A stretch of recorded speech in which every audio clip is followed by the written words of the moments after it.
Today we're going to talk about chapter 9 in my book, Molecular Immunity, and which is focused on immunotherapy.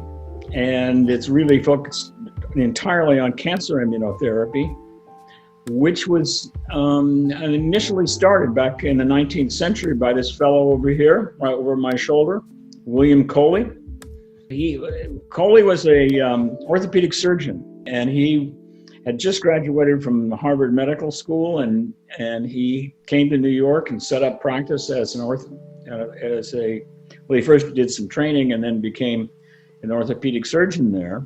Early on in his practice, he was taking care of patients with osteogenic sarcoma and very difficult tumors to treat. And basically, most of it was you had to amputate a limb or really remove the whole tumor.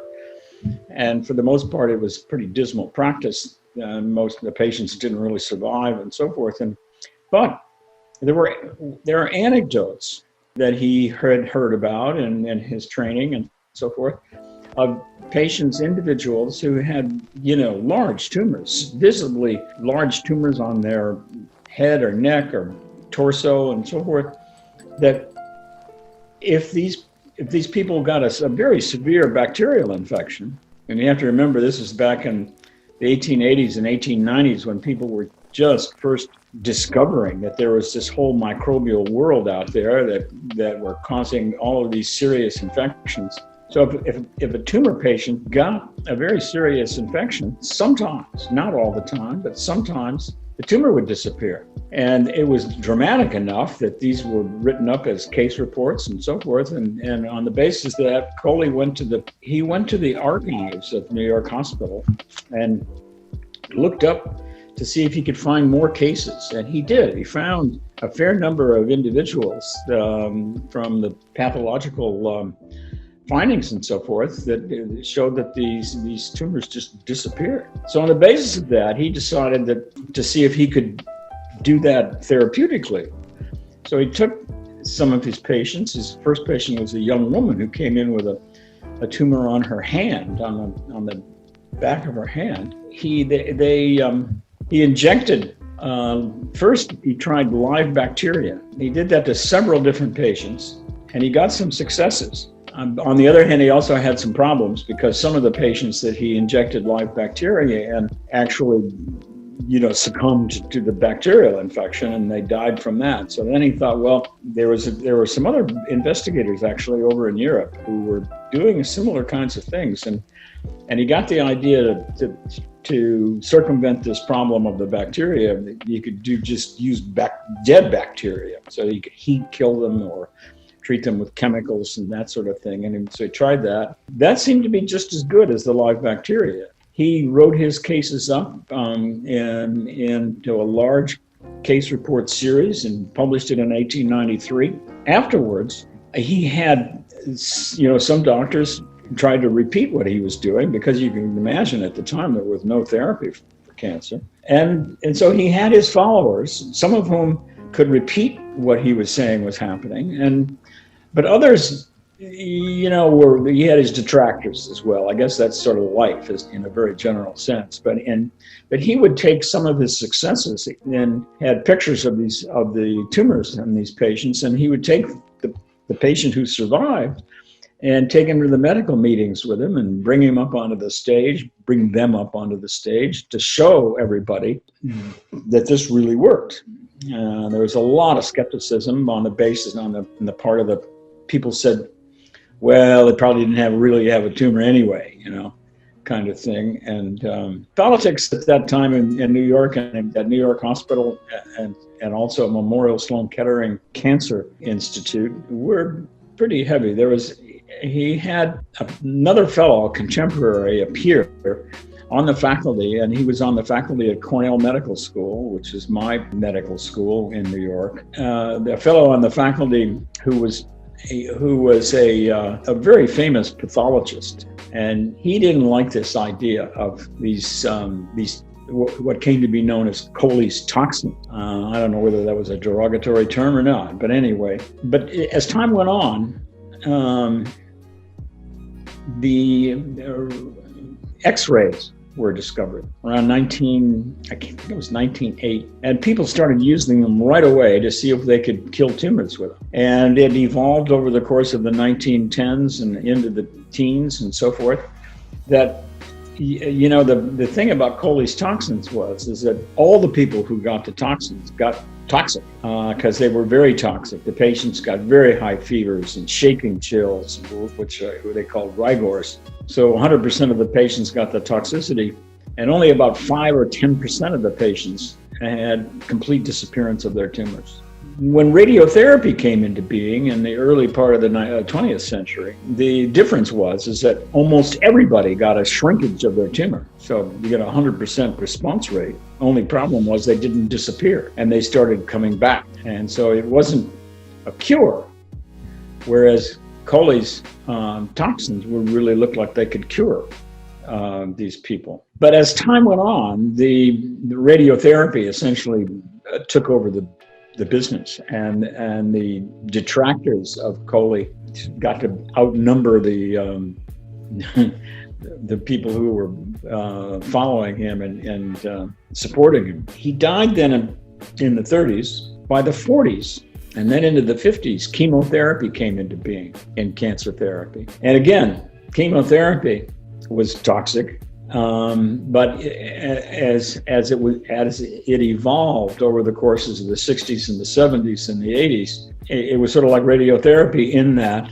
everybody seemed to get some kind of a response, but it wasn't curative for the most part, and the tumors would grow back. That was sort of the state of the art when I started getting involved in the clinical end of this business. It wasn't until 1969, so 80 years later, after Coley, a fellow appeared on the scene, Georges Maté, and he's over here. Georges Maté was a Frenchman, and in 1969 he published a paper in The Lancet, which is a British clinical medical journal, and very prestigious. And so it's sort of on the par with the New England Journal of Medicine in the United States. And in this article, Maté purported to show that if he took patients with acute leukemia and gave them chemotherapy, he could get them into remission so that there was no evidence of leukemia anymore in the blood or in the bone marrow. And then if he gave those patients what he called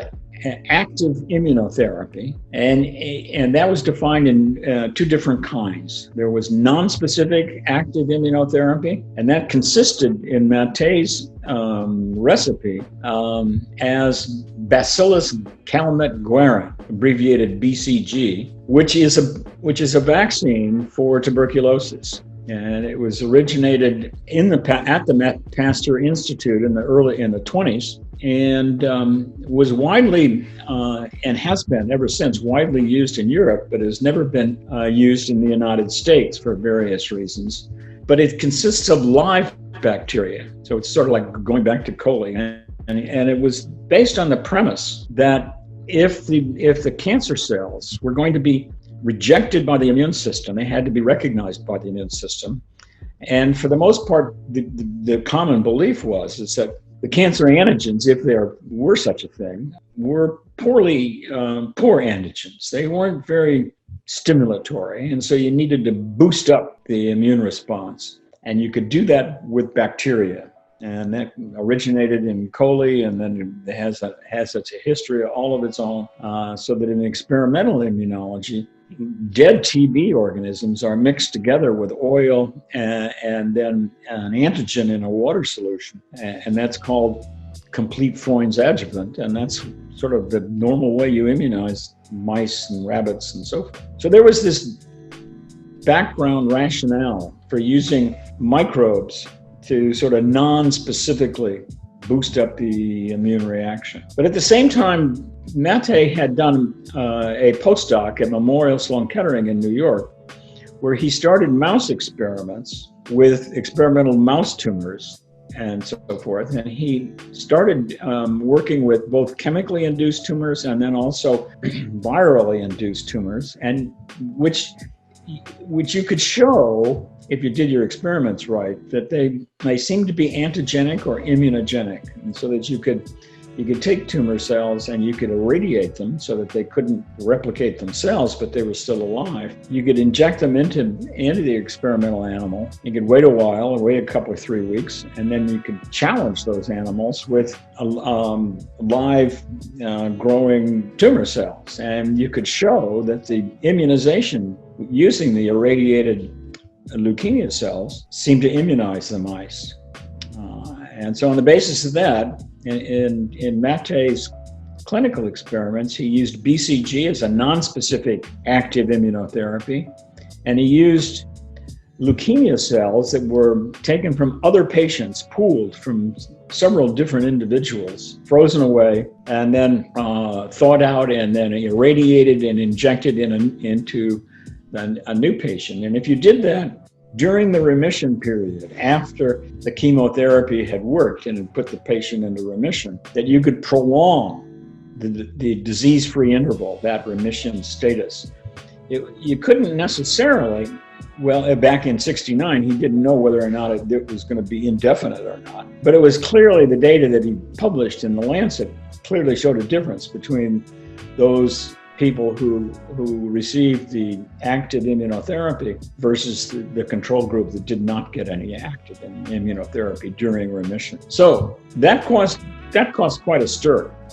And people were really excited about this because they knew they had radiotherapy, they had surgery, they had radiotherapy, and they had chemotherapy, but nothing was really all that great. And so the idea that you could get the immune system of somebody to actually reject a tumor, a leukemia, or a solid tumor, that was really, really attractive to lots and lots of people. And I actually became a postdoc with Matte in 1973. So that was what 4 years after he published this landmark paper. And at that time, he was really sort of at the height of his popularity, and he was flying high. By that time, they'd given him his own institute in Paris, and I went to work with him for a year. And I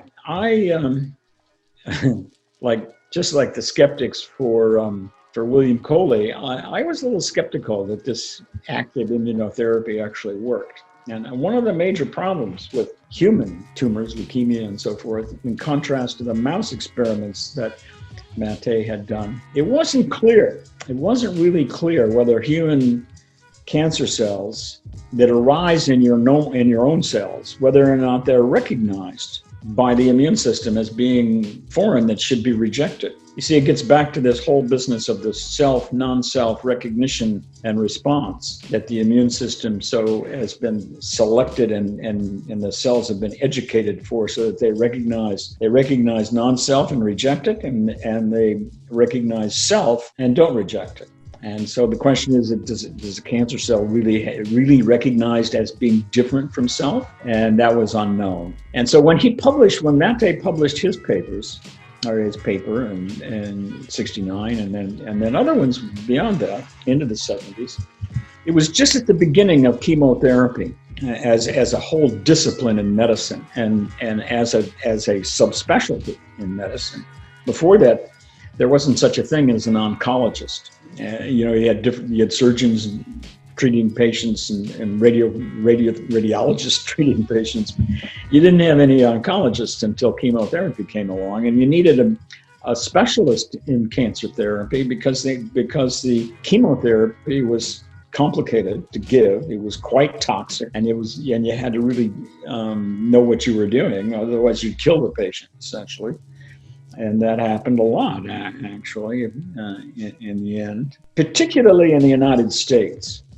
When along came Matte, the Americans there were no immunotherapists at that stage of the game, but there were a lot of oncologists and chemotherapists. And they didn't want to have to deal with this immunotherapy business because they didn't know anything about immunology. I'd never had a course of it in medical school. They thought that Matte was a very interesting person. He was a charismatic person, and he was, by American terms, he was a little flamboyant. He was very charming, and when he would give talks and so forth, he wasn't sort of out of the the Harvard mode, if you want to say that was considered to be the creme de la creme of American doctors and so forth. And so they looked down their nose at Mate, and they didn't like him. People, they tried to repeat his initial experiments, and several different groups, both in Britain, in the UK, as well as in the States. And about 5 years or 6 years after he published his landmark paper, the Children's Cancer Study Group A did a randomized large controlled trial of about 500 children. And they tried to repeat Mate's experiments, and so that they put the people into remission, and then they gave the active immunotherapy during that remission.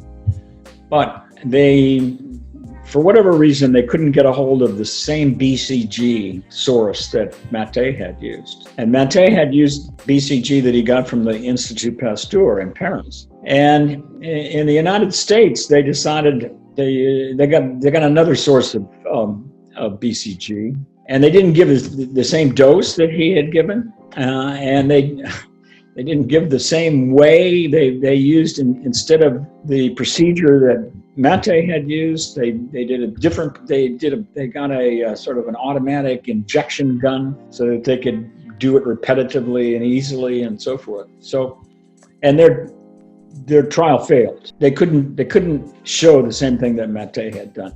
And that essentially, by the mid-70s, that was the end of Mate's stuff. And the chemotherapists and the oncologists, everybody just sort of walked away from Professor Mate. So the next thing that happened in the immunotherapy sort of arena is that some of my experiments and our experiments added to the mix. And so I was interested in trying to generate T cells that would become cytotoxic for leukemia cells. And part of this interest had been generated when I was with Mate in the early 70s.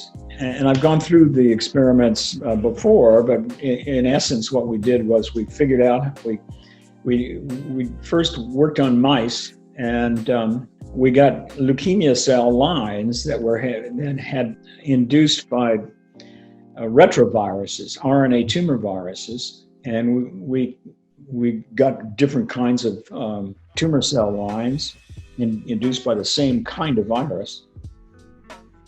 We immunized mice with, in the same way that Mate had done, with what we call allogeneic leukemia cells, so that they weren't from the same strain of mouse. And one of the reasons we did that was that we thought that we could use the allo stimulus, the histocompatibility stimulus, to markedly potentiate the immune response. And that worked. And by 1977, we had shown that we could generate cytotoxic T cells by first an in vivo immunization with irradiated leukemia cells. And then after we wait a while and we take the lymphocytes out of the animals, and then we do an in vitro in the test tube reactivation several times. And then we would put them into T cell growth factor containing supernatants to see whether or not we could generate, we could grow these cells long term. And the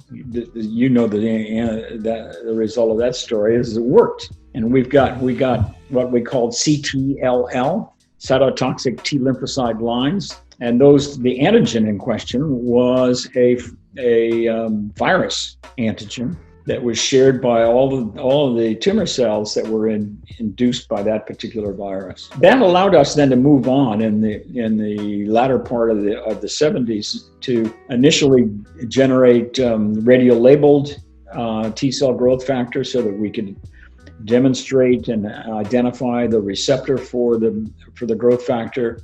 It became called interleukin-2. So that was IL-2. We then purified it in the early 80s to homogeneity, so we got large amounts or larger amounts of this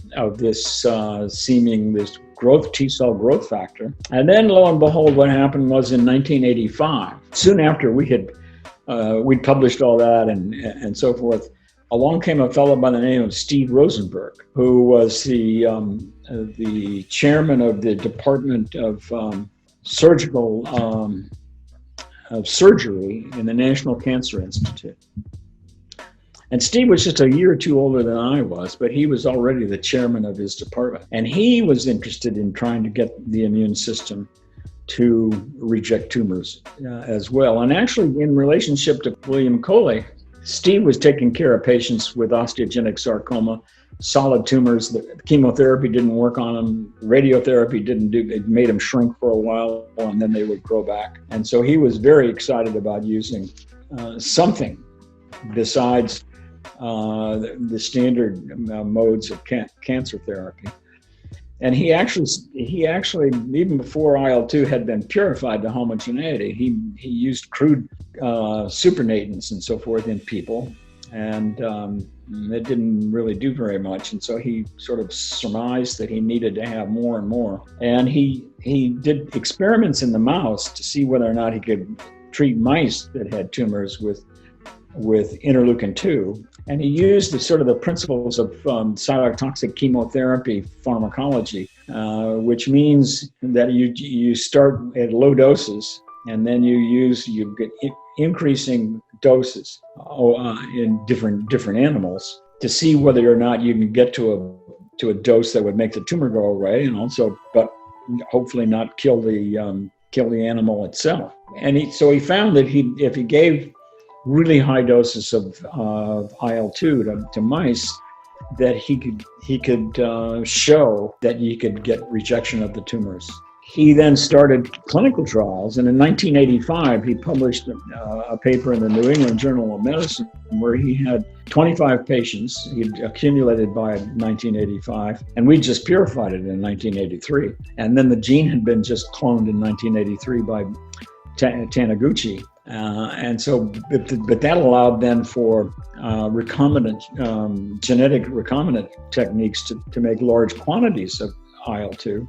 So as soon as Rosenberg could get his hands on a lot of IL-2, he started treating patients, and he worked out a protocol whereby he used very high doses of IL-2, and he would give it as an IV push from a syringe intravenously every 8 hours. And his total dose in a day was about 250-fold higher than we all subsequently worked out when we were trying to do IL-2 therapy and not have it be toxic. So that he was giving huge quantity. He was giving milligrams, and where he should have been given micrograms. Well, when he gave milligrams of IL-2, he had the patients in the hospital, they'd get very sick, they'd get very toxic. They'd have exactly the same kinds of toxicity that Coley's patients had back 100 years previously. High fevers, shaking chills, they would get short of breath because their lungs would fill up with fluid, and their blood pressures, they'd go into shock, their blood pressures would drop. Then they would support the blood pressure by giving them large quantities of intravenous fluid, which essentially just went into the tissues. And so these poor patients were gaining up to 10% of their body weight in a week. And he found that he had to put these people into the intensive care unit, and it was touch and go. And actually, of the first 25 patients that he treated, he killed 2 of them. One person had a heart attack, and another person had a cardiac arrhythmia, which is basically, in retrospect and looking back, was attributable to the interleukin-2 therapy. And he just didn't give intravenous IL-2. He had wanted to give adoptive therapy, which is what we had done with our CTLL, our long-term tumor-specific, antigen-specific cytotoxic T-cell lines. That's what he wanted to do, but he couldn't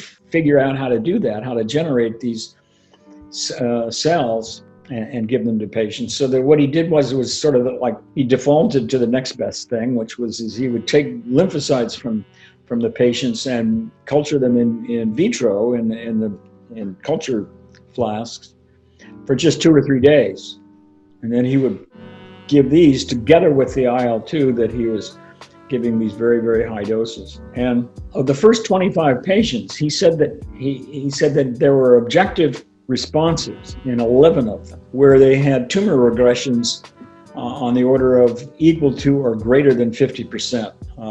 And he was treating patients primarily he had various cancers in that first 25 patients, but mostly they were melanoma patients, malignant melanoma, and renal kidney cell cancer patients. And so that was 85.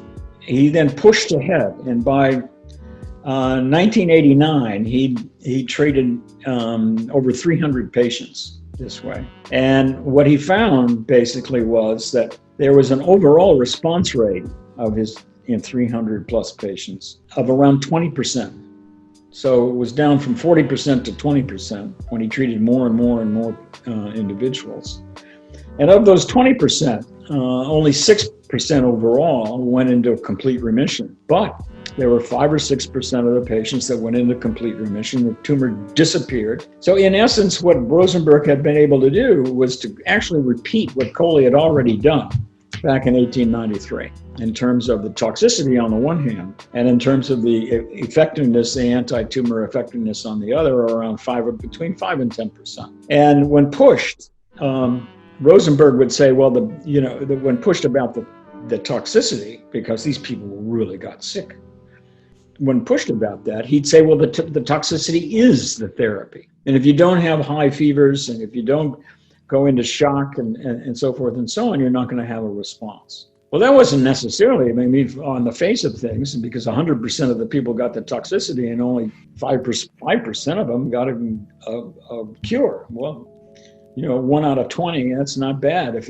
you really are cured, because it's not good diseases. So that's the way things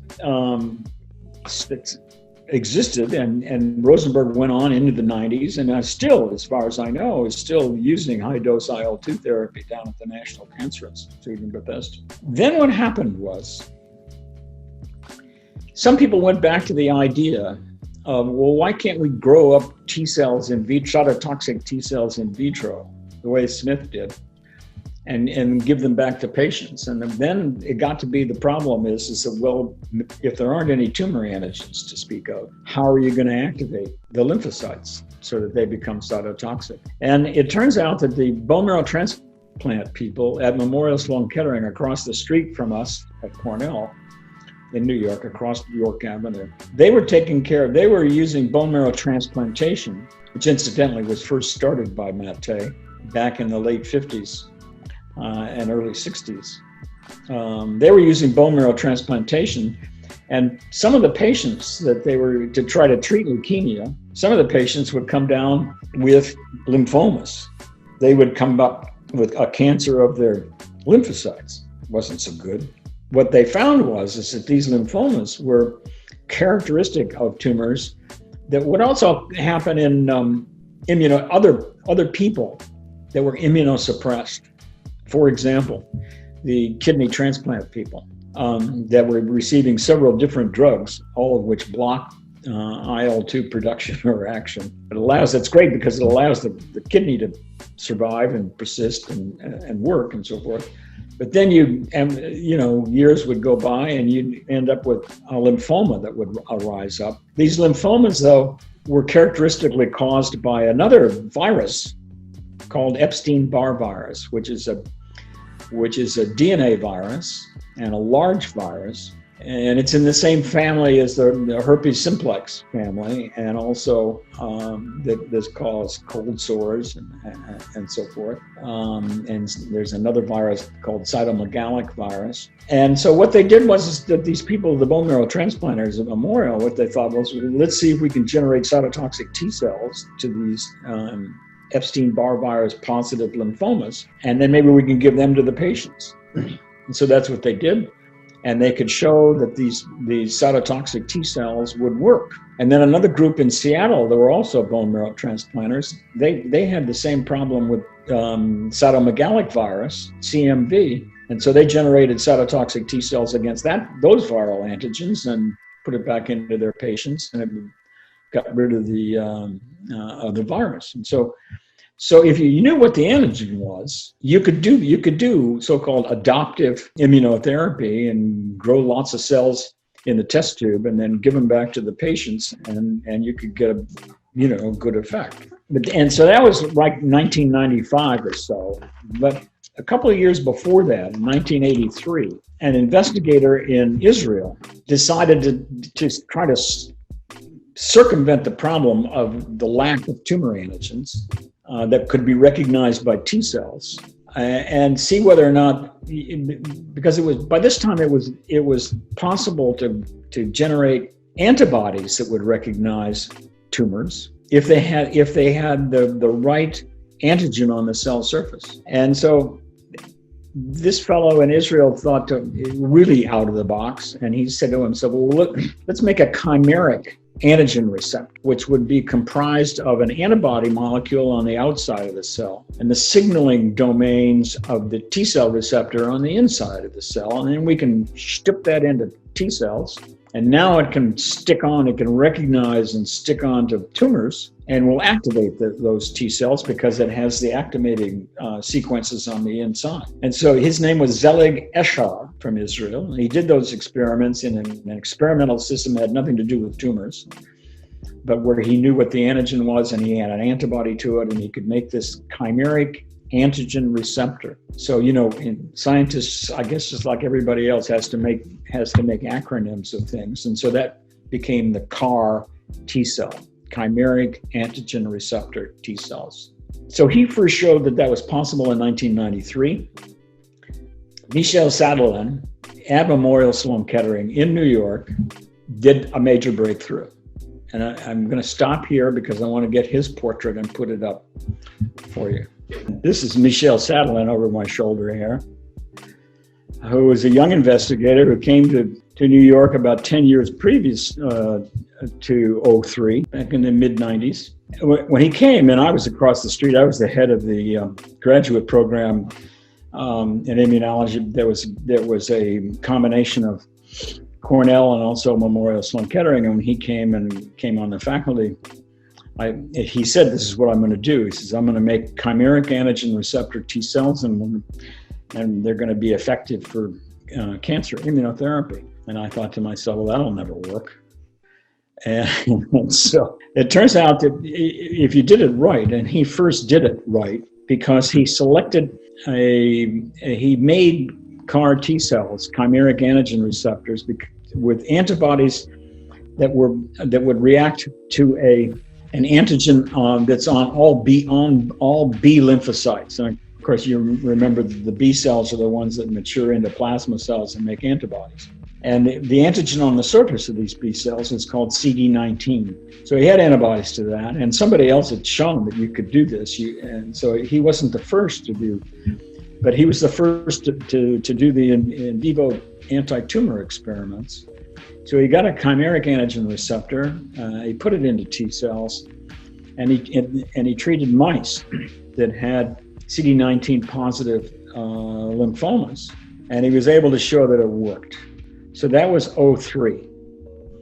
And then in 2006, another group, one of the problems with the CAR T cells is when you put them into the mice, they would survive the T cells themselves would survive for a while, and they would have reactivity to the tumor cells, but then they would sort of disappear in the animal. They'd sort of die off, and they wouldn't stay around very long, and that wasn't such a good thing. So then in 2006, another group put an activating domain from CD28 together with the activating domain of CD3 that Sadelain had used. So now you had two different domains on the inside of the CAR T cell that would keep the T cell activated.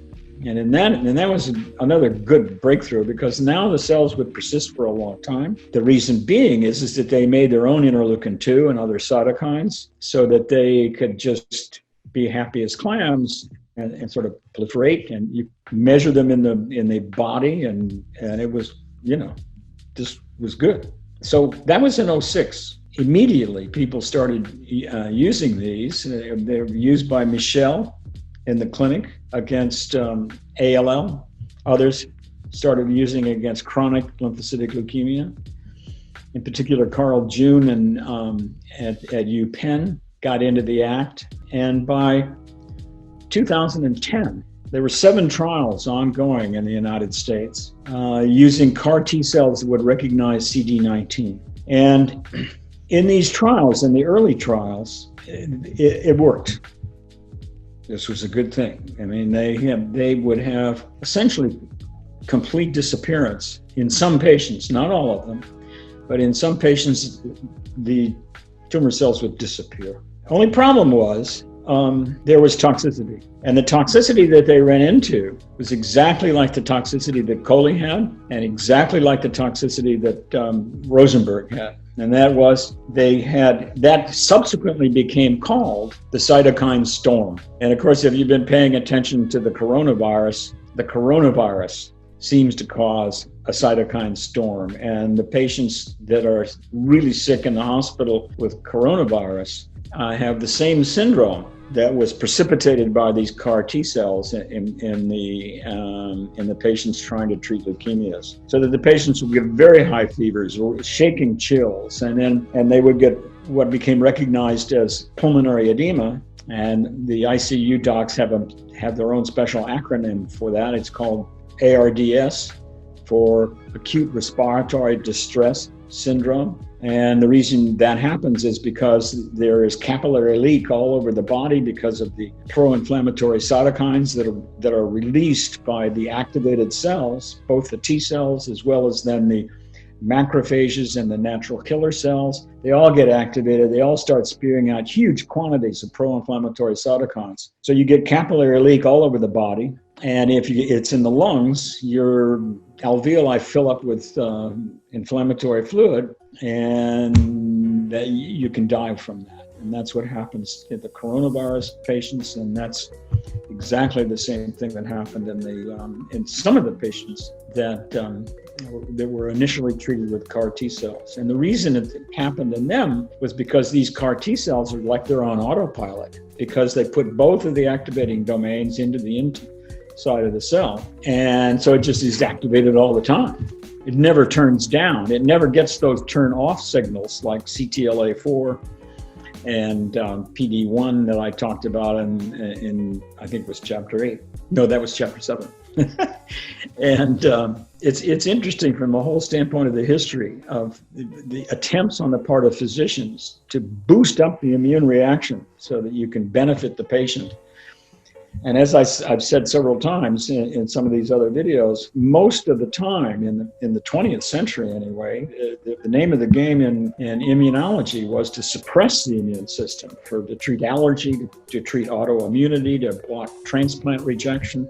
And nobody had been able to. Nobody could actually boost the immune reaction without causing all this kind of toxicity that Coley ran into and the Rosenberg ran into, and now we're seeing it with the CAR T cells. Now, the thing is, the CAR T cells have become, they've taken on a life of their own, because they work. The toxicities, the cytokine storm, the doctors have figured out a way to treat that with cytokine antagonists, and the major one that they've been using is anti-IL-6 receptor. It's an antibody to the IL-6 receptor because you need to block those pro-inflammatory cytokines. And I think they ought to use anti-IL-1. They ought to use anti-TNF.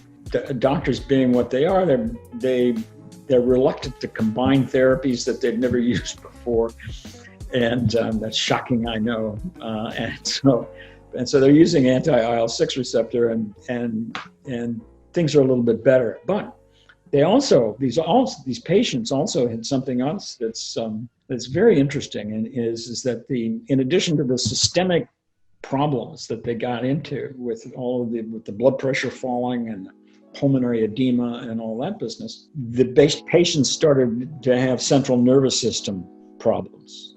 They first become what the doctors say is obtunded, which means that you're not really thinking very well. Your mentation sort of drops off, and then they started having seizures and all kinds of CNS problems. And so the CNS toxicity that occurs during the cytokine storm is a major problem. And so There's still things to be worked out with CAR T cells, but I think they're here to stay for sure, because they work as long as you know the antigen. As long as you have an antigen that is not on normal cells. Now, there's one caveat with the CD19. I think, as you recall early on, what I said is that it's on all B cells. It's all on normal B cells, in addition to the lymphomas and the leukemias. You know, what happens is you get rid of the normal B cells. But turns out you can still live with that. And what the doctors can do then is they can give you infusions of antibody molecules that are pooled from blood donors. And that will sort of keep you reasonably okay. And now if your tumor's gone, then you're a happy camper. And that's the sort of the state of the art today, right now. Problem is, if you select an antigen that's also on normal cells that you can't, get rid of. And actually Rosenberg did some experiments that were written up where he developed CAR T cells because he wanted to get on the act. He wanted to share in the limelight of curing cancer with immunotherapy. And so he got a CAR T cell that would recognize the human epidermal growth factor receptor, EGF receptor. It's called HER2. It's present on lung cancer cells, for example, and other kinds of cancers as well. And so he treated a patient with CAR T cells against HER2, and the patient got very, very sick because the normal lung cells also have the same antigen on them. So I think that CAR T cells, it's back to the same problem that I had recognized early on, and that is, if you don't have a tumor antigen, it's not going to be able to get the immune system to really work against these guys. And it has to be a tumor-specific antigen. It would be nice if it was a tumor-specific antigen, but Michel Sadelain and the others have shown that it will work with a tumor-associated antigen as long as you can go ahead and wipe out all the normal cells that have that antigen. And as long as you wipe out the tumor cells too, then you're okay. So that's where we are with regard to that, and up into the present time in the 21st century. But there's two other kinds of cancer immunotherapies that have come into being just within the last 10 years or so. The first one, and these are called checkpoint inhibitors. I mentioned them briefly when we talked about the co-stimulatory molecules and the co-inhibitory molecules. And there are several of both varieties, but the co-inhibitory molecules have come into their own in terms of being cancer immunotherapies. And so what has happened is people generated, the first one that was developed was an antibody molecule against CTLA-4. Cytotoxic T-late antigen 4. And as you recall, what CTLA-4 does is it's a turn-off signal that appears on activated T cells. It's induced in those cells by IL-2. So when that CTLA-4 is turned on the surface of the T cell, it gives a negative signal to the cell to turn off transcription and translation of interleukin-2. So it's an IL-2 induced negative feedback. Jim Allison from UC Berkeley first showed in 1996 that if you had antibodies that would block CTLA-4, they would cause a potentiation of the immune reaction that would reject tumors in mice. So that was 96. By 2003, it had gotten to the point where they had clinical grade antibodies that they could start to use in humans. And actually, Rosenberg, the people that had the antibodies went to Rosenberg because he was the guru that had the system going that treat cancer patients with different kinds of immunotherapies. He gave anti-CTLA-4 to several different tumors, several different kinds of tumors, and he terminated the trial after the first. They were going to enroll 28 patients, but after 14 patients had been treated, they stopped the trial because what do you suppose happened? What happens to the mice when you knock out the CTLA4 gene? You know, they get born and they start to grow up, and within 3 or 4 weeks, they get really, really sick with all kinds of inflamed T cells all over their bodies, and they die within 3 or 4 weeks. So if you block CTLA4 in humans for the treatment of cancer, lo and behold, you know, they got severe autoimmune reactions. They didn't get the cytokine storm. They got a different kind of toxicity. They got severe dermatitis and severe colitis. And Rosenberg, I happened to be invited to a small meeting in New York that was given by the Bristol Myers Squibb people who were looking at this antibody, and they were thinking about buying the biotech company that had the antibody. And Rosenberg stood up and said during this meeting, he says, "This is the most toxic thing I have ever seen." And he said the major toxicity that was very difficult to deal with was colitis. The patients, they would get inflammation of their colon. They would come down with huge quantities of watery diarrhea that was difficult to keep up with by giving IV fluids. And so they got really, really sick. And the first several patients that they treated and they got this syndrome, they were really, these people were hurting for certain, essentially. But in addition to that, another weird thing that they got was that they had in their pituitary gland, which is at the base of the brain and makes several different hormones that are important for life and so forth, they got inflammation of the pituitary, hypophysitis, which was very weird. But the good news there was that the doctors could give the hormones that the pituitary couldn't anymore because it was all inflamed. They also got hepatitis. So they got all these itises. Inflammation. Itis means inflammation, and they got these in all of these different kinds of organs. Out of these 14 patients, 2 of them got an overall response, and 1 of them got a complete remission. Went away. Tumors went away. 2 melanoma patients. So this was good. So they pushed forward. Between 2004 and 2008, they had randomized controlled trials going with 125 centers in 13 different countries around the world. And so they reported their results in 2010. The primary endpoint, the clinical experiment was, they just wanted to see if they could prolong survival, because that was the easiest thing to measure. It was the most definitive endpoint, wasn't it? If you lived, this was a good thing. And so they found, and this was randomized, controlled, so that the patients, some of the patients did not receive the anti-CTLA4 antibody, and the ones that were treated with anti-CTLA4 had a median survival of 10 months. So these are pretty severe and sick people. And the control group only survived about 6.5 months. And on the basis of that, the FDA approved anti-CTLA4 antibody in 2011. 60% of these patients had not necessarily severe adverse events, but had adverse events. And again, it was the same kind of issue: colitis, dermatitis, hepatitis, hypophysitis, and that whole story.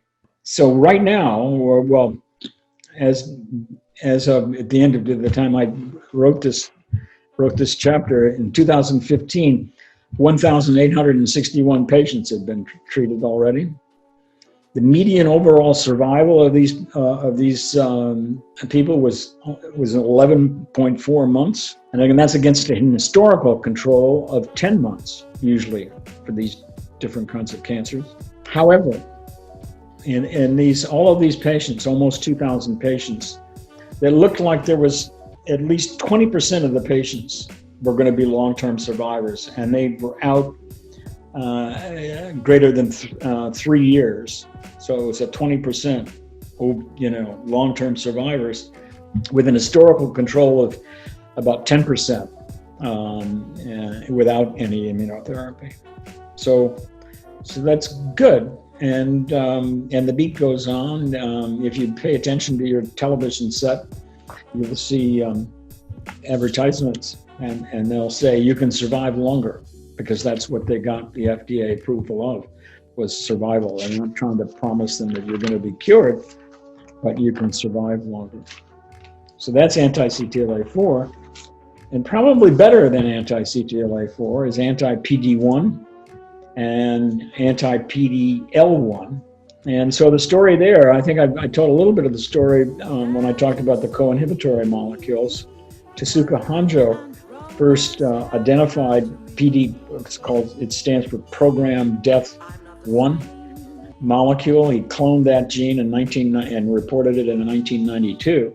And then the whole story is that they found out ultimately that it was a negative regulator, and it was an IL-2 induced gene that then fed back and turned down the interleukin 2 and other cytokines in T cells. And the first clinical trials were reported in 2012 with greater than 200 patients, different kinds of tumors. Non-small cell lung carcinoma, they got an 18% overall response rate. Melanoma, they got a 28% overall response rate. Overall means both complete remissions as well as partial remissions. And kidney cancer, they got a 27% overall response rate.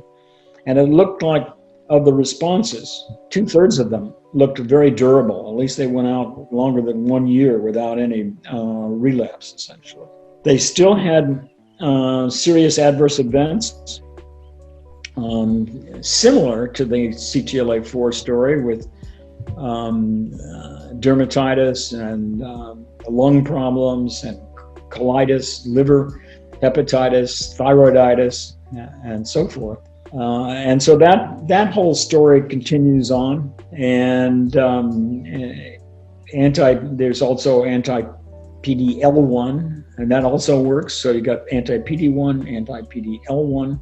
They've done trials where they combine the anti-CTLA-4 antibody with anti-PD-1 antibody, but it looks as if that's probably not going to be a good idea, because it's really that combo is really toxic. So I'm going to stop there. That's where the cancer immunotherapy stands at this stage of the game. And I should repeat that. So Jim Allison won the Nobel Prize for the CTLA-4 story, and Honjo for the PD-1 story. And immunotherapy has taken its place amongst surgery, chemotherapy, and radiotherapy as a modality for cancer. So I'll stop there.